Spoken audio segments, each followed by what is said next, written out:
This piece is called Taste of Life. Drinking till 3 a.m., then the subway, walking from the station uphill, one sleepless night moving into the next, over an alcohol horizon where I lose the measure of balance, the sun beginning to rise, the cold sharper in the light. This morning I opened my eyes, stared at the ceiling, fumbled in my shorts for a release. It's hunger, I told myself. It's hunger and nothing more, this breaking below my ribs. I've chased it to New York, through Broadway and Christopher Street, St. Mark's and Avenue B, through the romance that betrays itself each time my foot sticks to spilt things on the ground. My hand shines with cum. For a moment I think of licking it clean, to taste the possibility of life, that which I fail each day in holding. White feathered wings.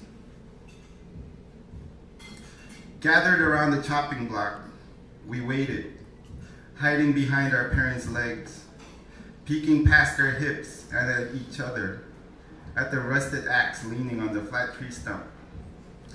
I heard them laugh as the bird came fighting. We moved out from behind the adults as the man in the brown shirt spit into his hands for show, and while holding the bird down with one big hand, he lifted the axe up over his head and brought it down. When he let it go, the head on the dirt beneath the chopping block, the chicken began leaping into the air, falling and leaping, flapping white feathered wings all over the field, the blood spraying from its neck and planting red daisies in the ground. We ran, we scattered, grabbing parents that didn't belong to us, to bury our faces in their sides until it stopped.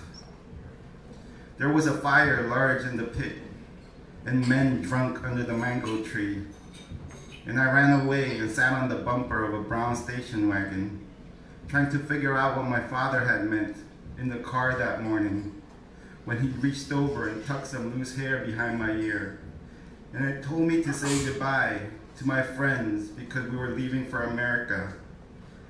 I've been playing with the button on the glove compartment, and the door had flipped open when I pushed it too hard, paper falling out onto my lap and floor. I'd gone down to pick them up, curling myself up under the dashboard. You have to learn to be cold, he said then, if you want to become a man. He walked over to me with a plate of food, and we bit the cooked meat off the legs and the wings, and I started to cry as I took another bite and washed it down with Coke. Good, huh? He said. I nodded.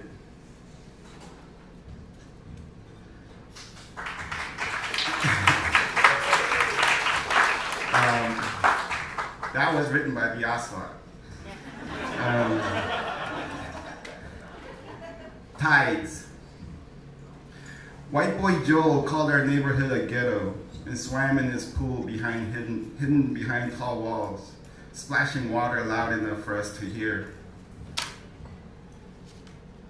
When he stepped out on his lawn, rubbing his belly under his t-shirt, we shot him in the face with a BB gun and ran away as blood flowed out 6-7 inches in front of him, spraying the green grass.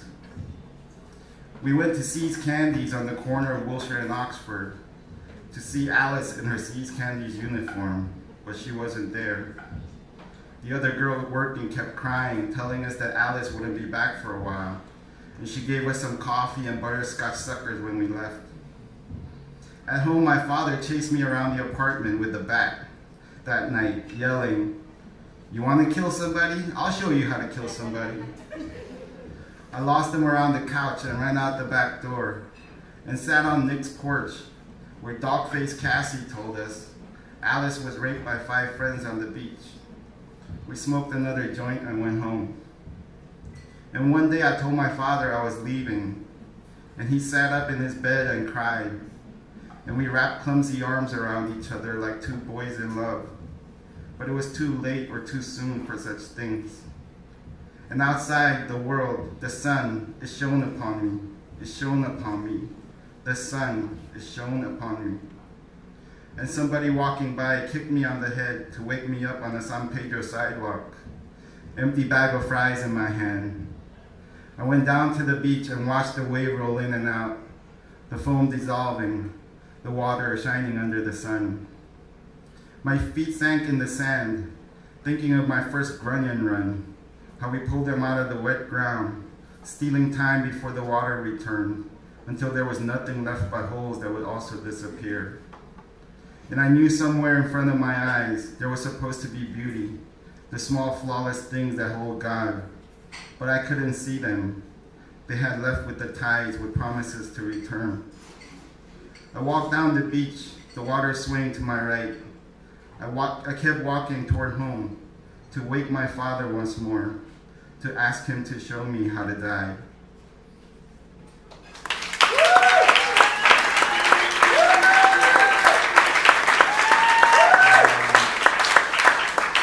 I have a few copies of that book in my bag that I'll exchange to you for money.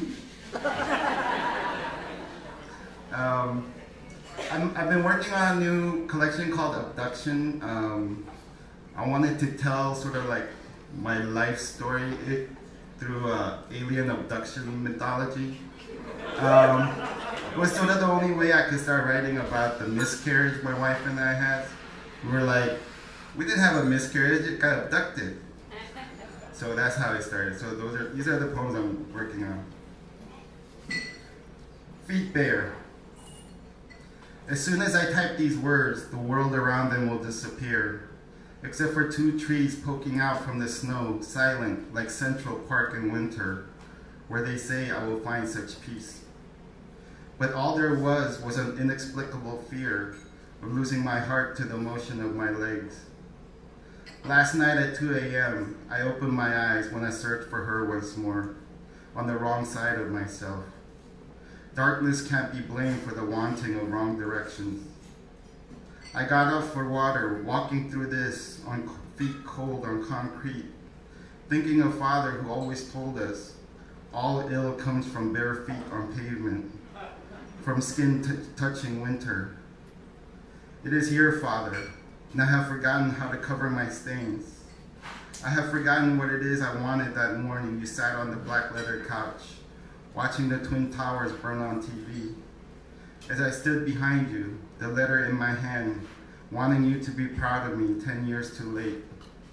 I have forgotten where I thought my trees were planted, because they remain silent. I am losing my heart while I flap my arms at the window, trying to measure the distance I've flown.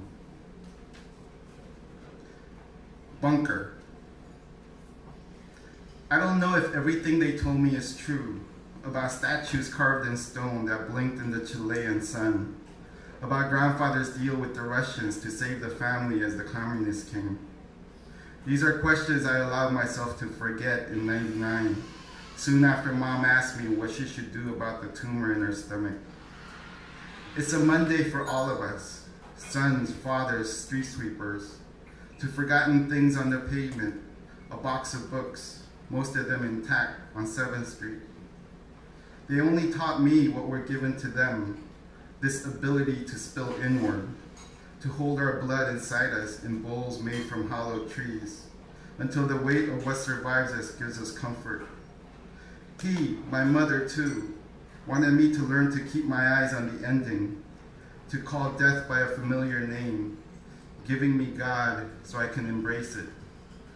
How she, my father also, held me until I was able to release these poems that cannot save us, to whistle down the street on the intermittent yellow paint in the center, to the fire, to skeletons of ancestors, to the disappearing shadows of a neighbor that stood thinking, to the glory of these things we have not known.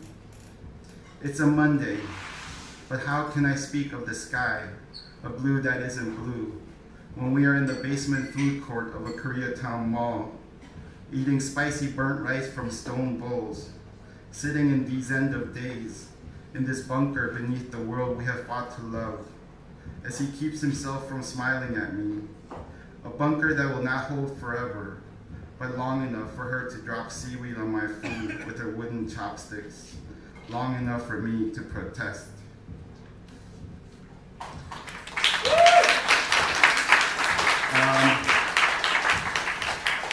This piece is called Abduction.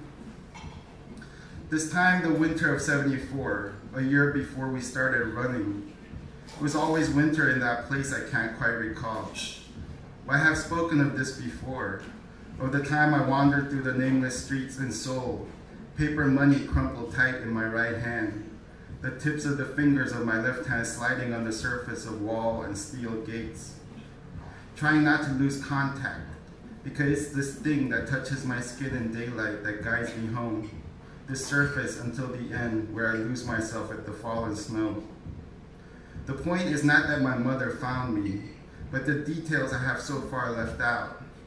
That my father was at work again, building a ramp up to the church, where grandmother would later plant rose bushes and name them after her grandsons, my namesake, the one second to the left.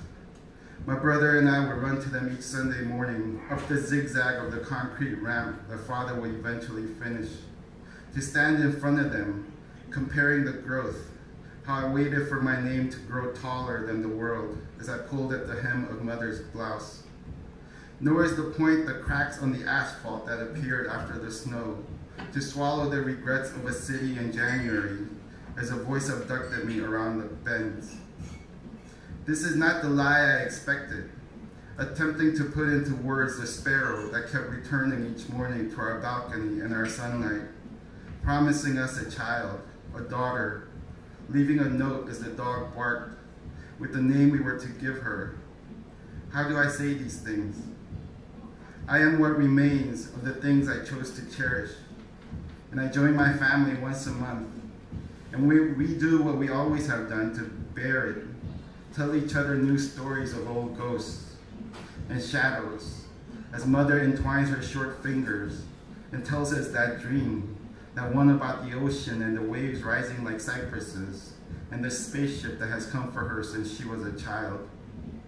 It's my turn in this circle, and I tell him I have been staying up nights, my wife asleep next to me with her arms above her head. And I tell them about all the UFOs over Argentina, until he smiles, his mouth smaller now over his dentures, happy to have once again embraced the dead, the invisible that guides me to rapture. But see, even here, I don't write the truth.